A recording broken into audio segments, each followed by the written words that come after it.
First, permit me to thank and congratulate Ambassador Fasasi and his colleagues who have organized this program, which sees the induction of fellows into a program of leadership.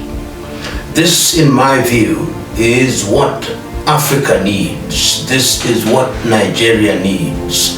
If Africa is to be great again, it is incumbent upon all of us at all levels to ensure that our young men and women are prepared in a manner that equips them with the intellectual wherewithal to confront the world and confront the world in a responsible manner. Today, as many African countries, including Nigeria, grapple with the question of leadership, the question that is often posed is, what is the role of young people in leadership? And let me remind all of us who are present here, throughout history, even in Nigeria's own history, it is young people who have been in the forefront of leadership. Look at your own struggle for independence. It was a young Nnamdi Azikiwe. It was a young Abubakar Tafawa Balewa. It was a young Ahmadu Bello. It was a young Odumegu Ojukwu. It was a young Obafemi Awolowo who were in the forefront of the struggle for the liberation of Nigeria, or what became the Federal Republic of Nigeria.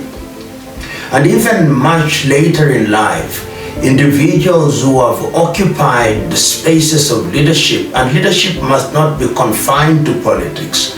Nigeria has produced greats, if you permit me to mention, even in the military arena, individuals such as Olusegun Obasanjo, General Abubakar, and even Ibrahim Badamasi Babangida, among others. And outside of that sphere, Nigeria has been famous for producing leaders in the literary world. That is how I see individuals such as Chinua Achebe, who wrote his first novel, Things Fall Apart, in his 20s, and also Wole Soyinka, and much more recently Chimamanda Ngozi Adichie, among others. So when we talk about leadership, we must look at leadership in its totality. Unfortunately, in many parts of Africa, Nigeria included, we tend to believe that leadership is all about politics. All of us, as the Greek philosopher once said, Socrates, man is a political animal, because politics must be understood as the organization of human affairs for the general benefit of the people. And that is why, if you permit me to say, when the Americans were creating their state in 1776 and they talked about the Declaration of Independence, they said memorably, we hold these truths to be self-evident, that all men are born equal, that they are endowed by their Creator with certain unalienable rights, that among these are life, liberty, and the pursuit of happiness, and that it is for this reason that governments are instituted amongst men to do exactly what they were saying, to ensure that the affairs of men, whether it is in health, whether it is in agriculture, whether it is in education, whether it is, as we now live in the 21st century and on the cusp of the 4th and 5th industrial revolution, and we are talking about in artificial intelligence, we want our young men and women to be involved. And civic awareness is at the very heart of responsible exercise of power. Today, as we talk about rethinking governance, what we are saying effectively is that our governance systems are falling short of our expectations. We can condemn all we want, and in addition to condemnation and lamentation, it is incumbent upon us to make positive contribution. And it is only when young people are organized that they are able to confront leadership with the firmness that opens their eyes rather than with the arrogance and irresponsibility that inflames their anger.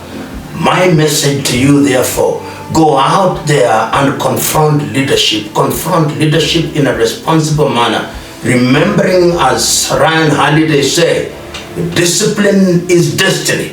It can be done, it must be done, and I have no doubt in my mind that you who are being initiated today will be ambassadors for that which is good for Nigeria. Nigeria is a great country in prospect, and she needs our young men and women to be in the forefront of liberating her from the many things that tie her down. I've said almost ad nauseum that the day Nigeria gets it right, that is the day Africa gets it right, because 1 in every 5 Africans is a Nigerian. And indeed, it is the truth that it is only when Africa is respected that our sons and daughters to be found in the diaspora will be respected. So go out and do what you must do. To quote these immortal words of Tanzania's Julius Kambarage Nyerere, it can be done. Play your part. Be blessed.